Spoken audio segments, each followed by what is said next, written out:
Hey everyone, Angel of Alchemy here with Nubbins, and today we're going to be talking about netdecking and my personal opinions on it.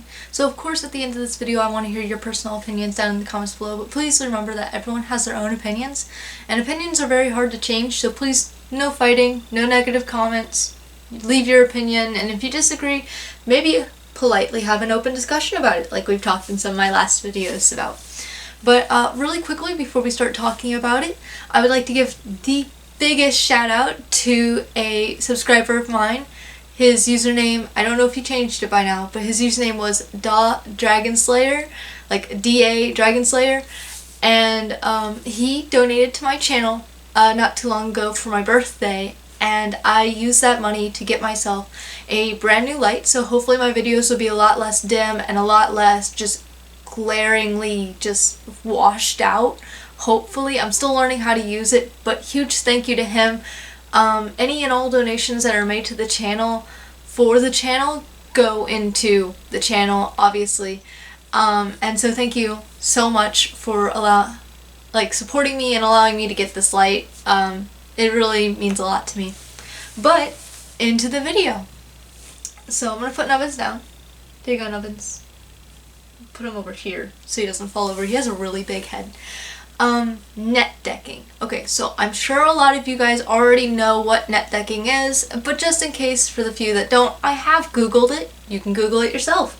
I looked up netdecking definition, and the first thing that popped up, and I found this hilarious, was the Yu-Gi-Oh! Fandom wiki page for the definition. So, come on guys, get it together. But the fandom wiki page definition is netdecking is the practice of copying a championship-winning deck as used in either Nationals, Yu-Gi-Oh! Championship Series, World Championships, or any other high-profile event where deck lists are posted. The term may also be applied to the general practice of copying another player's deck card for card. So really that last part is the important one. Netdecking is essentially copying someone else's deck card for card. And so we're gonna take this one step at a time. There are obviously a huge variety of opinions. Some people are absolutely against netdecking, others are absolutely for it, and then some people are like me and they meet in the middle. So my opinions are the middle ground opinions, where I don't necessarily think netdecking is the best thing to do. I don't think it is the optimal option for everyone, and I think it is something that we shouldn't really it really isn't something that we should suggest to people too much. You know, we shouldn't emphasize netdecking as a great thing. But I think certain aspects of netdecking are actually positive. I think they can actually help out people. So netdecking is essentially basically stealing someone else's creativity. It is the same thing as if you say it is your deck. This is where it gets negative. If you say it's your deck, it is basically plagiarism. It's basically stealing someone else's work, someone else's creativity, and that's not appropriate. That's why there's so many negative, opinions about it. But I think netdecking, as just the definition of it, is not terrible, as long as you don't take credit for it, So, instances where I think it's actually positive for you to netdeck would be if you're new to the game or coming back to the game. So if you don't know a whole lot about what's new in the meta and you want to be competitive, or if you don't know how to update your really, really old hero deck or something like that, where there's so many cards for that deck, I think going online and asking for help, or looking up a deck profile or combo video or whatever, and copying it so that you can kind of ease yourself into the game is good. I think if you are a new player who's never built their own deck, netdecking is good. It gives you the ability to learn how to play Yu-Gi-Oh! Before you try to face the challenges of learning what cards are good and what cards aren't good and how to build a deck. I think taking the step of learning how to play the game is so much easier when you don't have to stress over the creative aspects of it, of well, I don't know how to play the game. How do I know what cards are good in my deck or what cards are good to go against other decks, you know? So I think for beginners, net decking is actually a huge part of learning. It can help them take little steps into them becoming a better player. Now, if you have already known how to play the game, I think net decking can still be utilized to you in a certain way.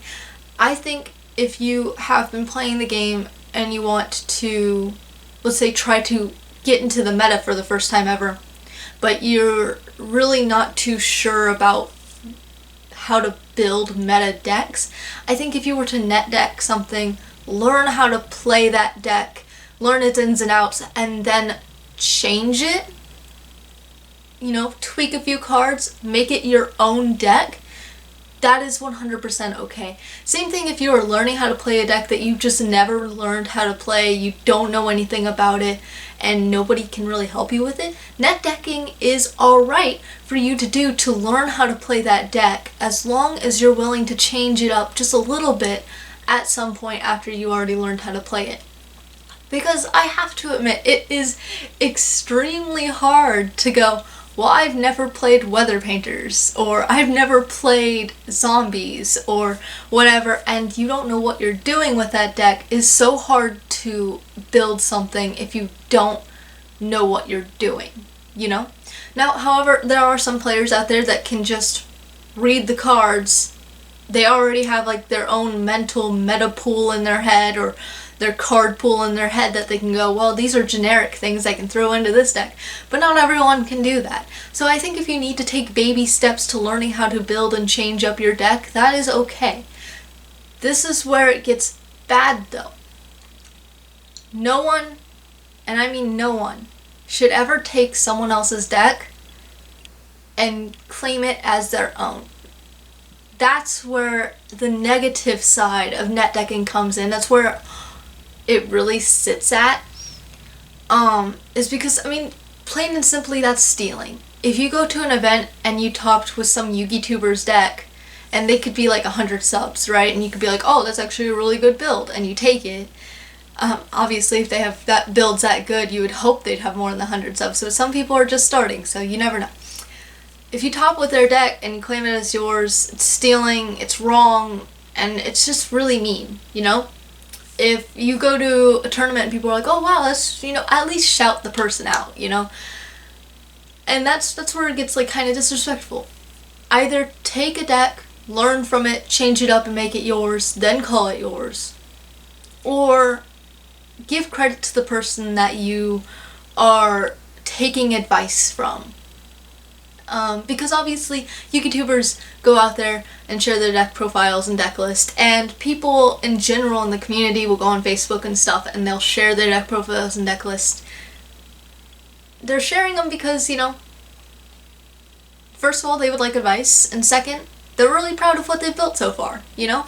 And if you were to take what they did and top with it, that's really cool, but if you were to take what they did and say it's yours and top with it, it kind of really hurts their feelings, you know, especially if they find out about it.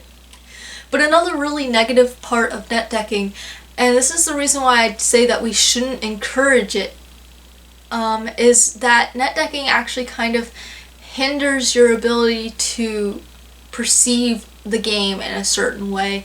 It really hinders your ability to learn how to be creative, to build your own techniques, your own, you know, little tech engines and stuff, your own combos. That's where net decking comes in and kind of fails you. At the beginning, if you're learning how to play a deck, go ahead, sure. Take all the advice you need. Steal little bits and pieces of cards from 7 videos that you watched, you know, build something unique with all of those. Or just build one that you saw that you really liked and then tweak it up a little. Or if you're learning how to play the game and just need a deck to learn how to play, you know, boom, deck, learn how to play it. And over time, when you learn what cards aren't really working with your deck, change it up. The issue with net decking, though, is that if you do it so often and you don't change up your cards at all, that's whenever it really hinders your ability to improve as a player, you know? Because if you're just going, well, I want to play heroes, I'm going to look up heroes, and boom, there's a profile that says it's topped whatever, I'm going to take that and go to my locals. And you don't ever change it. I mean, yeah, some decks are so good that you don't really need to, but at the same time, if you continue to do that, where every deck you have has been taken from someone else, even if you're giving them credit, even if you're like, oh yeah, no, I always copy the deck profile of this guy, or whatever, you're still not opening your mind to new plays, new combos, new strategies, new techniques, new anything, really. And you're not really going to be able to memorize a certain card pool. A lot of Yu-Gi-Oh players, whether they be casual or competitive or even bad players, have at least a small card pool in their mind of, here's the generic stuff, and here's the stuff that I can use at my locals to face these certain opponents, you know? Another thing that netdecking kind of doesn't allow you to do is that, yes, some people show off their side decks, but actually a lot of people don't show off their side decks. And so if you've been netdecking for so long and you have never built your own deck, you might not know how to build a side deck. And side decks are important not only for competitive players but for casual players as well.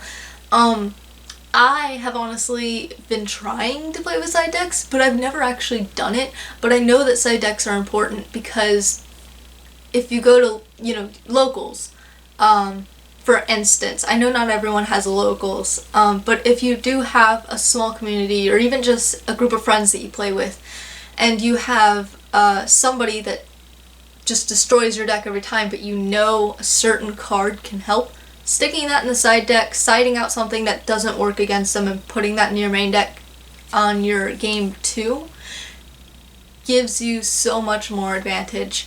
So that's something that people should look into, that netdecking doesn't really help with, because the side deck for everyone can change. Like I said, locals, for example, everyone's locals is different. Everyone plays against everyone differently. Same thing with regionals, nationals. People in a certain area play certain decks because in that area they're good. Overall, we'll have like an overall meta of things that are good, but in certain areas those things aren't as good as other decks, and it's actually surprising to say that, but it's true. But yeah, netdecking is definitely a really, really, really broad area whenever it comes to, and it's a really sensitive topic, whenever it comes to just people and their opinions on it, and if it's good or bad. I think in certain aspects, in certain situations, netdecking can really help somebody. But whenever it gets to a certain point, netdecking is actually really, really bad.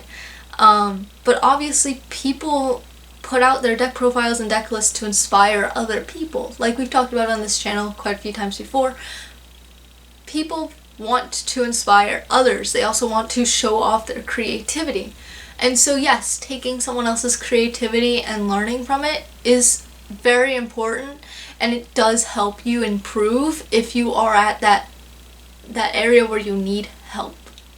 But once you get to a certain point when you've been playing for so long or you've seen so many decks, you should be able to take a deck that maybe you'll still need help, like learning how to play the deck because you don't know anything about it. You should be able to take a deck, change it up a little after you've played it so many times that you get the hang of it and what it's supposed to do, and then make something that's your own, So those are my opinions on netdecking, and this was kind of a short video, but I wanted to get it out.